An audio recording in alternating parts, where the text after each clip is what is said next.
Hello and welcome to The Hub on CGTN and Guan. 2024 was yet another year for China-Africa relations, with the Forum on China-Africa Cooperation in Beijing being one of the highlights. With deepening economic ties, expanding diplomatic engagement, extensive partnerships, for 15 consecutive years, China has remained Africa's largest trading partner, with Uganda standing out as China's third largest trading partner on the continent. So how can both sides build on these achievements? What key strategies can be expected going forward? To delve deeper into these questions, we interviewed His Excellency Mr. Yoweri Kaguta Museveni, the President of Uganda, who shared valuable insights into how bilateral ties between China and Uganda have evolved in 2024 and the broader implications for China-Africa relations. Listen to this. Your Excellency President Museveni, thank you for joining us and welcoming us and our crew to your beautiful country, Uganda. It is our first time here. We're thoroughly impressed. I want to take you back to the earlier days, the 1960s, if you don't mind. We all face decisions in our lives, especially decision to go to college. And upon your decision, you put all three choices at university, at the University of Dar es Salaam in Tanzania, a cradle of anti-colonialism, anti-oppression. How would you reflect on that decision? There's quite some determination there. Well, it is because we are not looking at education just for academic. We are looking at education as an instrument of struggle. And Tanzania, under the former President Yoweri, was more active politically. That's why I said I either don't go to university. Yeah, you said then. Or I go to Dar es Salaam. That was the idea. There was a university here, but it was in another direction. They were not active in the anti-colonial struggle. Actually, your country, Uganda, achieved independence in October 1962.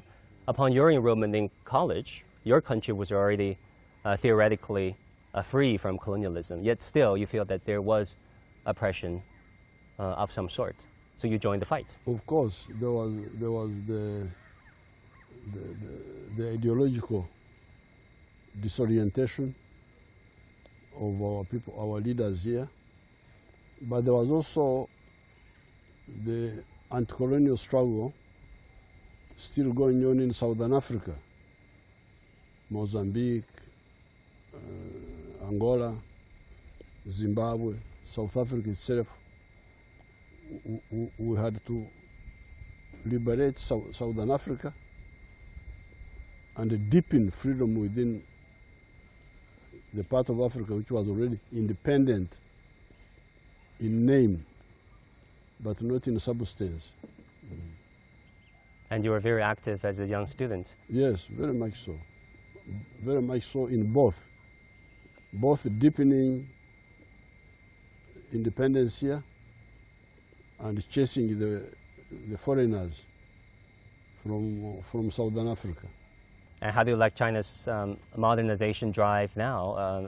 A campaign launched by President Xi since over 10 years ago to going down this path, making China more environmentally conscious, more equitable, reducing the gap between the rich and the poor, and more, of course, responsible as a champion of the global South and rights of all of us. That is the correct way. That is the correct way because you produce wealth and then you distribute it. Some people make mistakes. They try to distribute what is not there. That's how they get all this mixed up. So that correctness of analysis of what comes first and what comes next is what has helped. And on whom do you rely? Which social forces do you depend on? That's how China has grown very fast. You met President Xi a few times, right?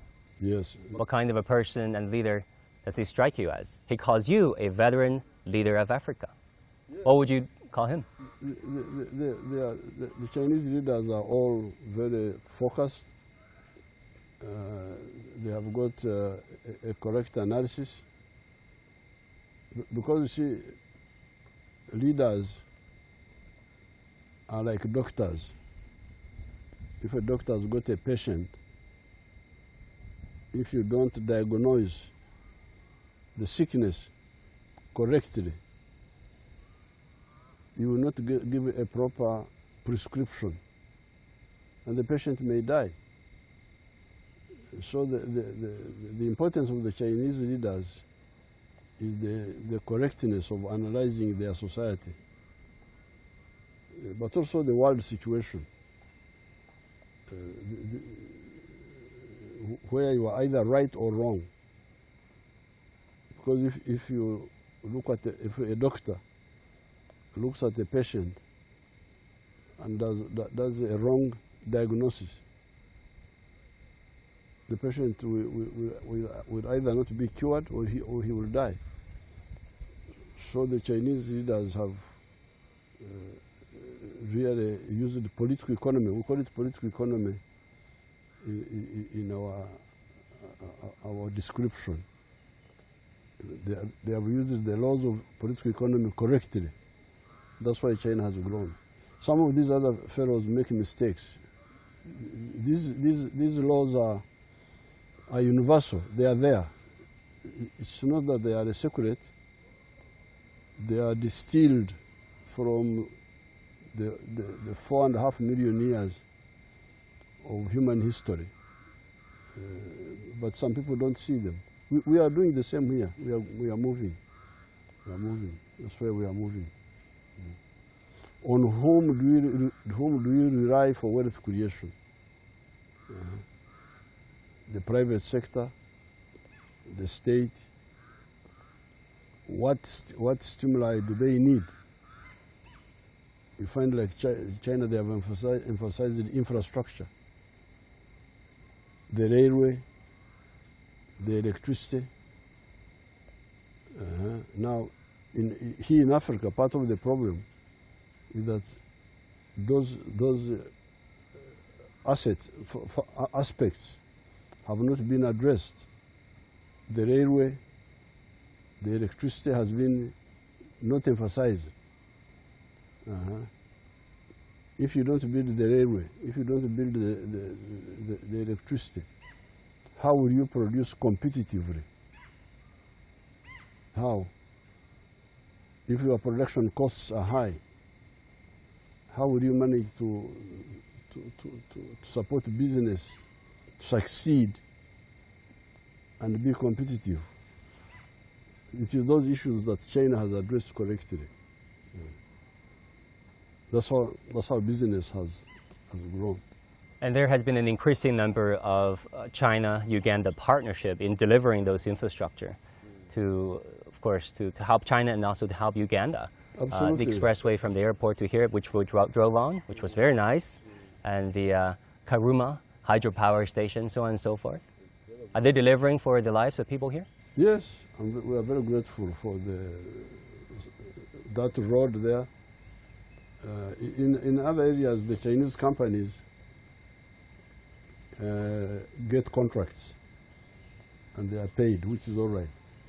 But in the case of the expressway, they gave us a soft loan, which was very good, and also Karuma. We used a soft loan from Exim Bank of China, and we put on our own money. We added, but the major part was the Exim Bank. So it's very good. We are very happy with China. We know that back in 1995, Uganda, back then, decided to build this Karuma hydropower station, and it was first contracted to a Norwegian energy company. But due to a variety of reasons, obviously, the hydropower station couldn't get built, and now the Chinese company came in and forged a partnership with Uganda to deliver that. Is that true? That's true. That's very true. First of all, the Norwegian company were aiming at small amount of power, 200 megawatts, but the Chinese company and also another Italian company pointed out that that was underutilization, that we could get 650 megawatts from the site. And that's how we went with the Chinese eventually, because their proposal was going to give us more power. And now I heard the power is also exporting, not just being utilized here, but exporting to some countries like Absolutely. Sudan or South Sudan. Is that true? To all countries, to Kenya, to Tanzania, to Rwanda, to South Sudan, to Congo. They are all buying power from here. Mr. President, if you think about China-Uganda friendship and China-Uganda relationship, China was among the first group of countries that recognized your country on October 18, 1962, and the two countries established a comprehensive cooperative partnership under you and President Xi. What words would you use to describe this 62-year-old relationship? That relationship started earlier, because by 1900, the whole of Africa had been colonized. Then China itself was like a semi-colony. It had been invaded by the European countries. Now on the African continent, the modern anti-colonial movement started in 1912 in South Africa by the founding of the African National Congress. So, and in fact, in South Africa, there was an Indian person called Mahatma Gandhi. He was also involved in that effort of South Africa. So therefore, you can, and the Chinese Communist Party, I think started in 1921. Yes, exactly. 1921. So this was part of the worldwide anti-colonial movement in Africa and Asia especially. In India, in China, here in Africa. So that's how, although we were not coordinating all the time, but we were aware that we were fighting a common struggle. And in 1955, there was the Bandung conference in Indonesia. And you can see who attended there. It was Tito of Yugoslavia. It was Zhou Enlai, Prime Minister of China. It was Nasser of Egypt. I think Nehru of India. Sukarno of Indonesia. This is the original cooperation between Africa and Asia in the anti-colonial movement. So therefore, and when they had that Bandung conference, there was no African countries which were independent, except Sudan had just got independence, and Ethiopia and Egypt. African countries started getting independence in 1957 with Ghana. So therefore, after the independence of the African countries, it was natural for China, the new China, to link up with us, because it had started before. We were fighting the same problem, same imperialism. Imperialism was the common enemy of our people. It was in order that we get together. And our leaders had started earlier. Exactly. Our relations and our friendship do go way back. And then how would you describe China as a modern-day power? Because so much has been said and written about what kind of a power China is or could be in the future.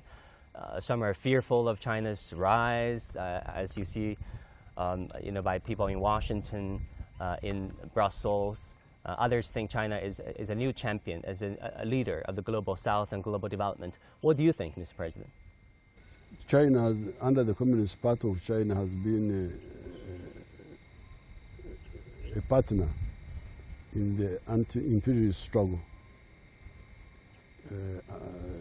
Now, when they have more capacity, they are working with us to develop equal relationships in trade, and they are doing the right things. As I've told you about the railway, if you build the railway, how can anybody say you are doing something wrong? Electricity, these are the basics. The Western countries, when they come here, they give our people what they call import support. Money, which is a loan, not free money. They give you money to import more. So you are not helping this person who is struggling to build the base for his economy, and instead you are giving him money on loan, not free money, to import indiscriminately. Import perfumes, wines, using borrowed money. How can this be friendship? It's not friendship at all. So even if you are not sure, you can judge from what somebody does. If somebody is building a railway for you, how can this be a bad person? Because the railway is the base of the economy. Electricity. The Chinese don't build casinos and nightclubs. They build aspects of the infrastructure that can make you to grow. The internal affairs of China are their internal affairs. The internal affairs of Uganda are Ugandan affairs. We only deal with the matters of mutual interest. So both internationally and internally, China has been pursuing correct positions. If you think about what some countries have preached and proposed, the initiatives or the sanctions they launched against countries such as your own based on so-called values, right? If you don't follow Western values or ideologies, chances are sometimes you get embargoed, sometimes you get sanctioned, and you spoke against these kind of values-based division and values-based superiority. That is absolute shallowness, very shallow. How can we have the same values in all aspects? Because like African countries are now mainly pre-capitalist. They are still having the old social formations of non-money traditional wealth creation. They don't have a middle class. They don't have a working class. They have peasant societies. Now you think they can have the same values as people who have middle class societies. It's not serious. It is very shallow. Some countries originating from a similar heritage or heritages have been like this throughout history. You know, having this values-based superiority and dividing countries and the world by blocks based on ideologies. And we're only seeing more of that these days. If you look at what the United States has done on China in terms of technology sanctions, trade sanctions, containment of China, through their Pacific alliances? We call that chauvinism. It's a good word. And that chauvinism is dangerous. You must be like me. If you are not like me, I suppress you. This is wrong, and so we the Africans don't care about your identity.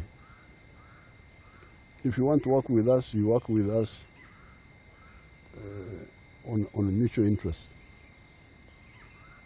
Your identity is yours, mine is mine, so please don't waste my time. Talking about trading relations, Your Excellency, our trading relationship exceeded $1 billion last year.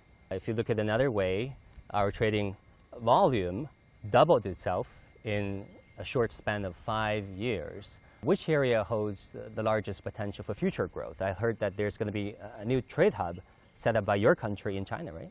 Uganda has got a lot of potential which can benefit us, but also benefit China.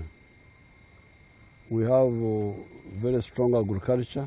Therefore, we are already producing a lot of raw materials from agriculture. The only issue is to add value to them. Add value to coffee, add value to textiles, add value to cassava for starch, add value to maize, add value to milk, add value to beef. So China can both invest but also buy from us. Then you have minerals. Minerals, that's another base. Then you have forest products which can be sold in China and third-party markets. Talking about coffee, we know that Uganda is one of the largest coffee producers, not just in Africa, but around the world. According to World Economic Forum, your country, Uganda, combined with Ethiopia, produces 62% of all of Africa's coffee. We know that you both produce Robusta and Arabica coffee, which is a rare combination. What's unique about Uganda coffee, Mr. President? Coffee is indigenous to Uganda. That coffee plant is indigenous to here, the Robusta. We are right on the equator, but with a high altitude. Here where you are sitting is 1,200 meters above sea level. That's why the climate is mild. And some parts of Uganda go up to 5,000 meters. You can find permanent snow here in Uganda all the year round. So that combination of latitude on the equator and altitude give us potential which is unique in the world. Oftentimes, President Museveni, you spoke about the injustices and inequalities in such areas such as coffee industries. Your people are harvesting coffee here in the farmland with their sweat and blood and exporting it to Western powers, and they exported it back to Africa at an exorbitantly high price. The global value of the coffee business is $460 billion. However, all the coffee producing countries in the world, including Brazil and Colombia and Vietnam and Indonesia, all of them, all of us, only share $25 billion. Africa shares $2.5 billion from that, and $900 million is taken by Uganda because of the volume. A European country like Germany earns $65 billion from coffee. Germany earns $65 billion from coffee.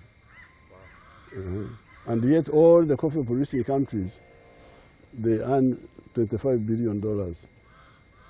So it's just theft. You're getting about 1% of all of the profit. Absolutely.